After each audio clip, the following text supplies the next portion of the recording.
অষ্টম শ্রেণীর প্রিয় শিক্ষার্থীরা কেমন আছো? ভালো করে আছো আশা করি। একদম আমরা আটঘাট কেটে বসে পড়ি আমাদের ক্লাস শুরু করার জন্য, কারণ আমি এখন আজকে তোমাদের সাথে নতুন একটি অধ্যায় শুরু করব এবং আশা করব এই অধ্যায়টি মোটামুটি যতটুকু শেষ করা যায়, একদম একটা শেষ এলিমেন্ট শেষ পয়েন্ট পর্যন্ত নিতে পারবো না, যতটুকু পারি আর কি আলোচনা করব, কারণ আমাদের হাতে সময় বেশি নেই। তো যে অধ্যায়টি শুরু করতে চাচ্ছি সেই অধ্যায়টি হচ্ছে দ্বিতীয় অধ্যায়। তোমরা নাম জানো, দ্বিতীয় অধ্যায়ের নাম হচ্ছে জীবের বংশ বৃদ্ধি এবং কোষ বিভাজনের অধ্যায়। এটা বিভাজনটা কি আসলে সেগুলো আলোচনা করার আগে তোমাদেরকে একটা গল্পের কাছে নিয়ে যাই, তাহলে তোমরা বুঝতে পারবে। মা একটা ছোট্ট সিম বিচি মাটিতে পুঁতে দিল। কিছুদিন পরে কি দেখো, তুমি দেখো আস্তে আস্তে সিম বিচি সেই গাছটা থেকে ছোট্ট একটা চারা গজিয়েছে। তারপরে সেটা আলো, বাতাস, মাটি, পানি ইত্যাদি সাহায্য নিয়ে আস্তে আস্তে গাছটা বড় হচ্ছে, তাই না? তো এরকম বড় হওয়ার পর সেই গাছটা আবার বড় হয়, ফল হয়, বীজ হয়, সেখান থেকে আবার সিম গাছ হয়, তাই না? এরকম দেখো, আবার চিন্তা করো যে তুমি যখন একদম বেবি ছিলে সেখান থেকে আজকে বড় একজন মানুষে পরিণত হচ্ছ, ধীরে ধীরে তোমার সাইজ বাড়ছে। তাহলে এই যে আমি বিষয়গুলো বললাম, এগুলো বিজ্ঞানের ভাষায় কিভাবে হয়? কোষ বিভাজন। তো শেখদি স্কুলের প্রিয় শিক্ষার্থীরা, অষ্টম শ্রেণীর প্রিয় শিক্ষার্থীরা, তোমাদেরকে সবাইকে স্বাগত জানাচ্ছি আজকে দ্বিতীয় অধ্যায় অর্থাৎ জীবের বংশ বৃদ্ধি অধ্যায়টি আমাদের সাথে শুরু করার জন্য। আমরা যে ঘটনাগুলো শুনলাম সেই ঘটনার আলোকে আমরা শুরু করব। এখন আমরা জানি যে পৃথিবীতে যত জীব আছে সবার ভিতরে কোষের সংখ্যা এক না। আমাদের শরীর যে গঠিত হয়েছে, যে জীবদেহের যে গঠন ও কাজের একক, তাকে আমরা কোষ বলি। এটা আমরা ষষ্ঠ শ্রেণীতে পড়ে এসেছি। সে কোষ একই রকম না। আমরা আবার এটাও জেনেছি যে কোষ দুই রকম, একটা দেহকোষ, একটা জমাট কোষ। তো প্রিয় শিক্ষার্থী, যেহেতু এত কিছু জানি, তাহলে আমরা শুনে চলে যে সিম গাছটা যেভাবে বিভাজিত হয়ে বড় হলো আর একটি ছোট্ট মানব শিশু যেভাবে বড় হচ্ছে, সেটা কি এক? আবার আমরা জানি যে আমাদের অনেকের চিনি কিন্তু ছোটো ছোটো অণুজীব যেগুলো খালি চোখে দেখা যায় না, সপ্তম অধ্যায় প্রথম অধ্যায় ছিল ব্যাকটেরিয়া, ভাইরাস, অ্যামিবা, আমাশয় হয় অ্যান্টি অ্যামিবার কারণে। তো এগুলো আমরা জেনেছি। তো এদেরও কি বংশ একই রকমভাবে হয়? এরাও কি ছোট থেকে বড় হওয়ার প্রক্রিয়া এক? খুব ইচ্ছা করে না জানতে? হ্যাঁ প্রিয় শিক্ষার্থীরা, আমরা আজকে সেটাই জানবো। তাহলে কোষ যে বিভাজিত হয় সেখানে কোষ বিভাজন প্রক্রিয়াটা, যেহেতু সবার মধ্যে কোষের সংখ্যা এক না, তাই এদের বৃদ্ধিটাও একই রকম না। তাই কোষ বিভাজন হয় তিন ভাবে: অ্যামাইটোসিস,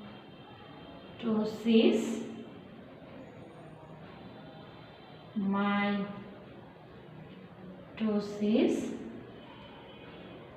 মিয়োসিস।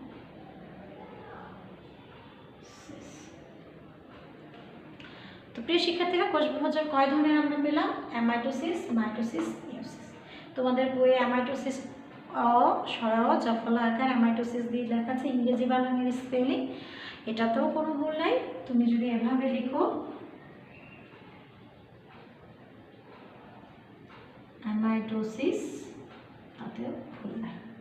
আচ্ছা, যাই হোক, এবার চলো প্রিয় শিক্ষার্থীরা, আমরা ক্লাস শুরু করি। অনেকটাই শুরু করে ফেলেছি। তো অ্যামাইটোসিস কোষ বিভাজন, মাইটোসিস কোষ বিভাজন, মিয়োসিস কোষ বিভাজন, তিন ধরনের কোষ বিভাজন আমরা পেলাম। কার ক্ষেত্রে কোনটা হবে? অ্যামাইটোসিস কোষ বিভাজনে যে একটু সপ্তম শ্রেণীর শুরুতে যে অধ্যায়টা পড়েছিলাম, অনুজীব, ব্যাকটেরিয়া, ভাইরাস, মা রুটির ভিতরে ছোটো ছোটো গুটি গুটি এক ধরনের উপাদান দেয়। হ্যাঁ, বলে ফেলেছো তো, ইস্ট। হ্যাঁ, ইস্ট দেয়। দেওয়ার পরে কতক্ষণ যখন ময়দাটা চিনির সাথে মাখায় রেখে পরে যখন বেক করতে দেয়, সেটা ফুলে বড় হয়ে যায়, তাই না? তাহলে অ্যামাইটোসিস ইস্ট, নীলাভ সবুজ বা ছত্রাক ইস্ট, যেটার মধ্যে এই কোষ বিভাজনটা আমরা দেখি। সেখানে কি হয় প্রিয় শিক্ষার্থীরা? সেখানে যেটা হচ্ছে প্রথম কোষ, সেটাকে আমরা বলি হচ্ছে মাতৃকোষ। তো ছোট ছোট অণুজীব যারা, তাদের কোষ, ছোট ছোট অণুজীব যারা, তাদের কোষের ভিতরে অনেক বেশি কিছু থাকে না। ঠিক আছে, ভিডিও চার্জ, মোবাইলে চার্জ প্রায় শেষের দিকে, জানি না কতটুকু করতে পারবে, আমার চেষ্টা শেষ করে দেওয়ার চেষ্টা করছি। এখানে বেশি কিছু থাকে না, এখানে থাকে এই নিউক্লিয়াস আর হচ্ছে সাইটোপ্লাজম। এটা হচ্ছে নিউক্লিয়াস, এটা হচ্ছে সাইটোপ্লাজম। এটাকে যদি আমি টানি, দুই পাশ থেকে টানি, তাহলে কি হবে? একটা রাবারকে যদি উপর থেকে নিচ থেকে টানি, তাহলে কি হবে? মাঝখানটা শুরু হবে আর দুই পাশটা মোটা হয়ে এরকম এরকম হবে না? এরকমই তো হওয়ার কথা না? গালটাকে টানলে কি হয়? এটা ছিঁড়ে যাবে না? তো এরকম ঘটনাটা এখানে ঘটে, সেটা হচ্ছে সাইটোপ্লাজম আর নিউক্লিয়াসের মাঝ বরাবর একটা টান তৈরি হয়, অর্থাৎ মাঝখানে একটা খাস তৈরি হওয়া শুরু করে। তো এখানে কি হয়, এরা নিউক্লিয়াসটাও এরকম একটা লম্বা হয়ে এরকম হয়, মাঝখানে একটা খাস তৈরি হয়, যে অবস্থাটাকে বলা হচ্ছে ডাম্বেল আকৃতির। ঠিক আছে? তো এই ডাম্বেলের ঠিক এই মাঝ বরাবর এখান দিয়ে একটা প্লেটের মতো হয়ে এরপরে এটা এরকম ছেদ করে একদম ভেঙে যায়। ঠিক আছে?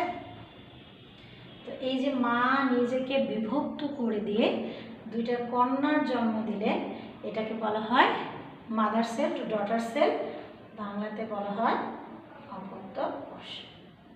তাহলে প্রিয় শিক্ষার্থীরা, আমরা অপত্য কোষ কাকে বলে শিখলাম?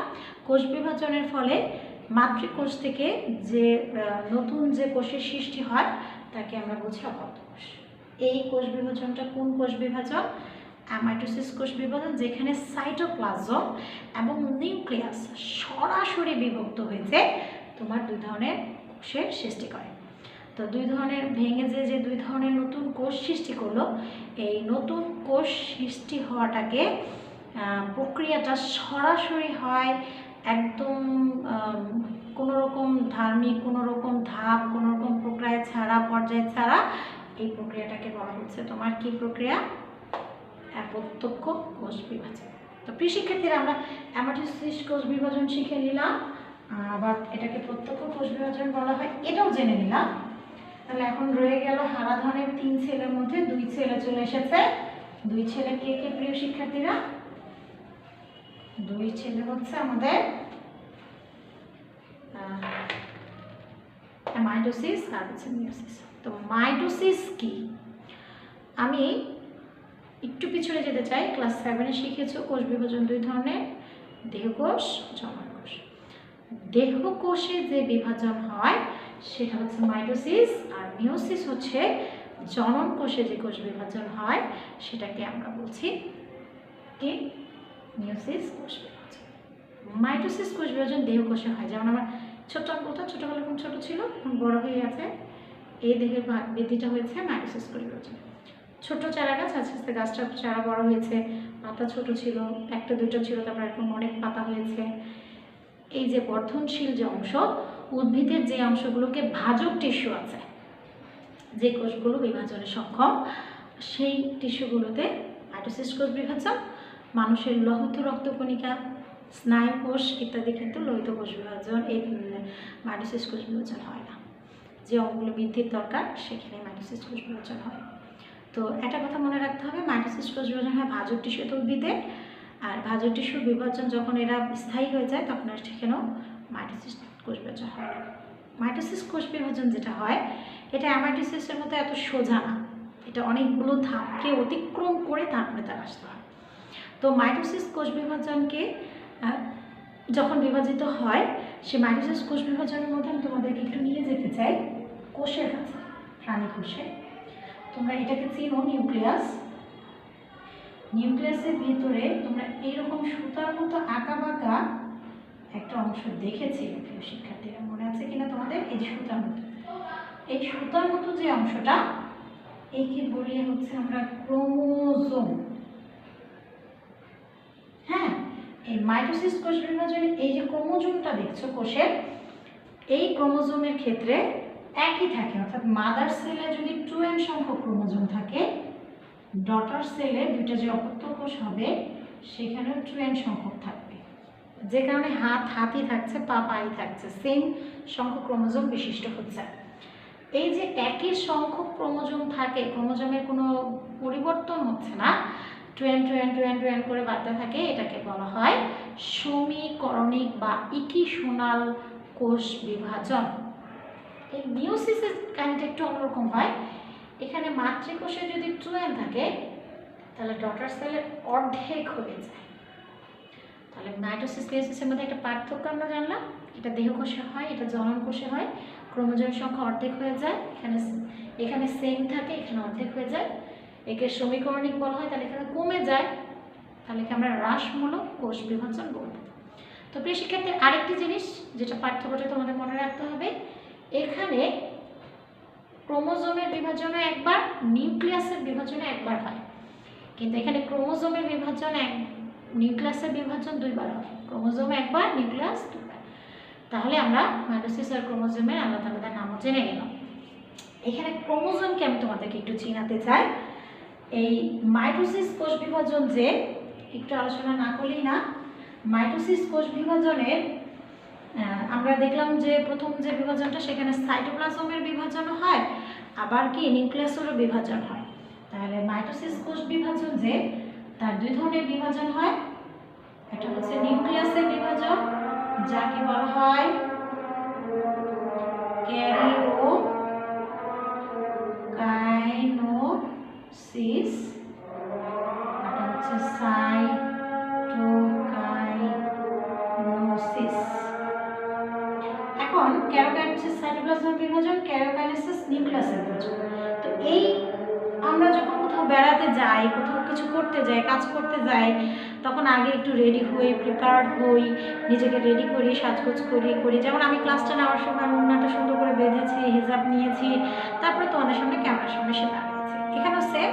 তো এই কাজগুলো যখন কোর্সটা শুরু করবে, তখন কোর্সকে কিছু প্রস্তুতিমূলক, কিছু পূর্ব প্রস্তুতি নিতে হয়। তাই এই পূর্ব প্রস্তুতিমূলক অবস্থাটাকে আমরা বলছি হচ্ছে ইন্টারফেস। তো প্রিয় শিক্ষার্থীরা, যখন ক্যারিওকাইনেসিসের বিভাজন হয়, এই ক্যারিওকাইনেসিস ধাপ আছে। প্রথম ধাপটা হচ্ছে প্রোফেজ, প্রোমেটাফেজ, মেটাফেজ,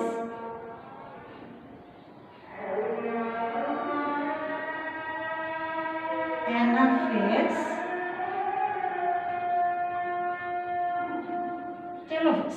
তো প্রিয় শিক্ষার্থীরা, ধাপগুলো আশা করি একটু মনে থাকবে তোমাদের। Prophase, prometaphase, metaphase, anaphase, telophase. Prophase, prometaphase, metaphase, anaphase, telophase. তাহলে আমরা মাইটোসিসে কয়টি পর্যায়ে বিভক্ত? Karyokinesis, cytokinesis. ক্যারিওকাইনেসিস, সাইটোকাইনেসিসের মাঝের অবস্থাটাকে আমরা বলছি ইন্টারফেস, প্রিপারেশনমূলক কাজ। আর ক্যারিওকাইনেসিসের 5টি ধাপ: prophase, prometaphase, metaphase, anaphase, telophase. তো প্রিয় শিক্ষার্থীরা, এখন একটা মজার জিনিস যেটা তোমাদেরকে বলতে যাচ্ছি, এই প্রোফেজ ধাপ বা প্রোমেটাফেজ ধাপে এই যে তুমি যে নিউক্লিয়াসের ভিতরে সুতার মতো অংশগুলো দেখছো, এগুলো না এরকম থাকে না, একটু মোটা মোটা এরকম হয়ে যায়। আমি একটু সুন্দর করে এঁকে দেখাই। এই একটা বিন্দু থাকে, যেই বিন্দুতে এইগুলো এরকম মোটা অবস্থায় এরকম যুক্ত থাকে, অথবা এটা এরকম হতে পারে, ঠিক আছে? অথবা চাইলে এটা এরকমও হতে পারে, এক এক রকম হতে পারে। তাহলে এই যে তুমি যে মোটা মোটা রশ্মি, চিকন চিকন রশ্মিগুলোকে মোটা যে অবস্থায় দেখতে পাচ্ছ, এই অবস্থাটাকে বলা হচ্ছে ক্রোমোটিড। ক্রোমোটিড, ভাঙা ভাঙা দুটো অংশ, আর মাঝখানে যে বিন্দুতে যুক্ত আছে সেই বিন্দুটাকে বলা হচ্ছে সেন্ট্রোমিয়ার। তাহলে আমরা ক্রোমোজোমের গঠনটা শিখে ফেললাম, যে নিউক্লিয়াসের মধ্যে সুতার মতো আঁকা বাঁকা যে অংশগুলো থাকে তাকে আমরা ক্রোমোজোম বলি। ক্রোমোজোম 2টা অংশে বিভক্ত, এক হচ্ছে ক্রোমোটিড বাঁকা অংশ, আর একটা হচ্ছে সেন্ট্রোমিয়ার নামক যুক্ত অবস্থানে থাকে। এই ক্রোমোজোমের কাজটা কি? অনেক সময় আমরা বলি, এরে তোর চুলগুলো তো তোর মার মতো হয়েছে রে, নানি ফুপি দাদিরা বলে। না না না না, ওর চোখগুলো দেখেন ঠিক বাবার মতো হয়েছে। আবার অনেকে বলে না, ওর তো গায়ের রংটা ওর দাদির মতো পেয়েছে, বলে না? বলে। তাহলে ক্রোমোজোমের ভিতরে একটা রাসায়নিক পদার্থ থাকে যার নাম হচ্ছে DNA, deoxyribonucleic acid. Deoxyribonucleic acid, এই যে রাসায়নিক পদার্থটা আছে না, এটা একটা কাজ করে, আর এই ক্রোমোজোমও একটা কাজ করে। কি কাজটা করে আসো দেখি। ওই যে বললো মার মতো চোখ বা মার মতো চুল, বাবার মতো চোখ, হ্যাঁ, আবার দাদির মতো গায়ের রং। আমার বাবা আমার উপরের প্রজন্ম, আমার দাদি তারও উপরের প্রজন্ম। তাহলে দাদির যে বৈশিষ্ট্যটা সেটা বাবাতে ছিল, আমাতে এসেছে। তাহলে আবার আমার মার মধ্যে ছিল, তার থেকে আমার থেকে হয়তো আমার সন্তানের ভিতর গেছে। অনেকেই বলে সালমান সাদাকে দেখে অনেকে বলে একদম জেবার মতো হয়েছে। তো এই যে বলে যে কথাগুলো কেন বলি, এরকম হওয়ার কারণটা কি?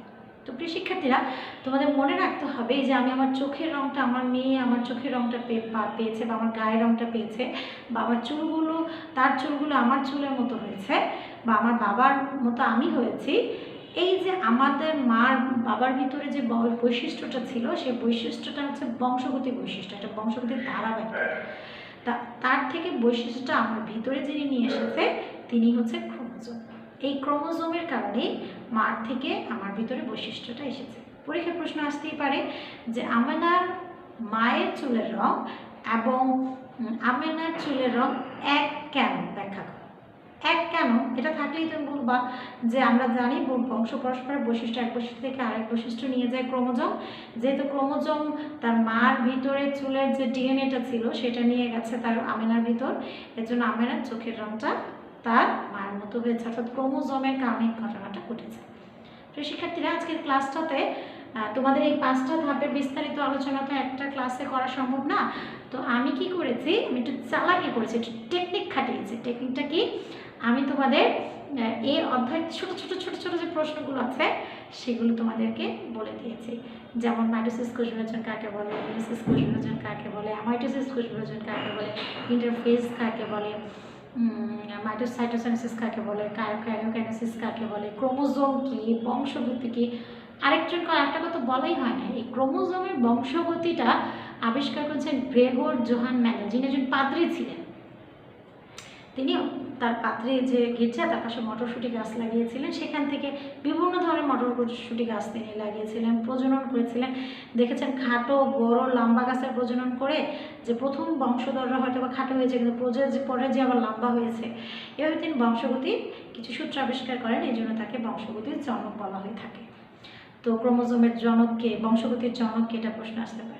আমরা আরও কিছু মজার বৈশিষ্ট্য শিখেছি, ক্রোমোজোম কাকে বলে, ক্রোমোজোমের বৈশিষ্ট্য বা গঠন প্রশ্ন আসতে পারে, ক্রোমোজোমের গঠন ব্যাখ্যা করো, ঠিক আছে। আবার হচ্ছে আমরা এখানে আরও শিখেছি কেন তার চোখের রংটা তার মান মতো হয়েছে। তো এই যে ছোটো ছোটো প্রশ্নগুলো আমি বললাম, এগুলো হচ্ছে তোমরা বাসায় একটু দেখবে এবং আশা করি ক্লাসটা মনোযোগ দিয়ে দেখবে।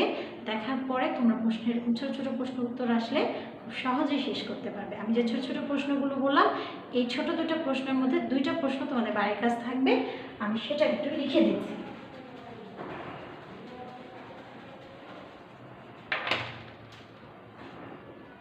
ইন্টারফেজ কাকে বলে, ক্রোমোজোমের আকার ও গঠন ব্যাখ্যা করো। আরেকটা দিয়ে দিই, হ্যাঁ, কম না বুড়ির পারে কাজটা। আমিনার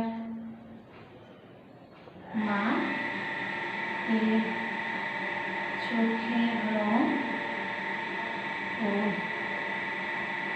আমিনার চোখের রং এক কেন। শিক্ষার্থীর এই 3টা কাজ তোমাদের বাড়ির কাজ রইল। আশা করি চর্চা হতে পারবে। ভালো থাকো, সুস্থ থাকো, আল্লাহ হাফেজ।